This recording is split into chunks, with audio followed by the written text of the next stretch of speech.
शाळेत जायच्या टायमिंगला, हा. की अचानक त्याचं पोट दुखायचं, छातीत चमक भरायची, डोकं दुखायचं आणि चक्कर यायची त्याला मॅडम. म्हणजे मी कधीच पुन्हा एक्सप्लेन केलं नव्हतं, टीम मध्ये कधी बोललो नव्हतो, कधी स्पीच मध्ये बोललो नव्हतो, कुणालाच सांगितलं नव्हतं. आणि त्याचे हे पण चालू होते मॅडम, डॉक्टर पण चालू होते.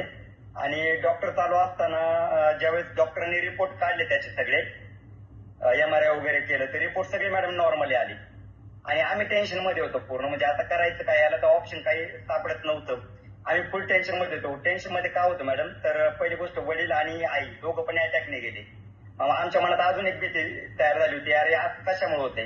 आणि डॉक्टर बोलायचे की त्यांनी काहीतरी खाल्यामुळे ऍसिडिटी वगैरे होती आणि त्याच्यामुळे हे होत असेल, रिपोर्ट नॉर्मल असल्यामुळे म्हणायचे. पण त्याचं निधन होतच नव्हतं. ते म्हणायचे खाण्यामध्ये करा, पथ्य पाळायचे, बरंच काही गोष्टी करायचो आम्ही, पण काहीच होत नव्हतं. परंतु मॅडम आयोनायझरचं पाणी चालू केलं ना, एक मी सुरुवातीच्या माझ्या स्पीच मध्ये पण बोललो होतो, मॅडम एवढी आपल्या पाण्यामध्ये ताकद आहे ना, 4थ्या-5व्या दिवसापासून त्याला रिझल्ट जाणवायला लागला मॅडम.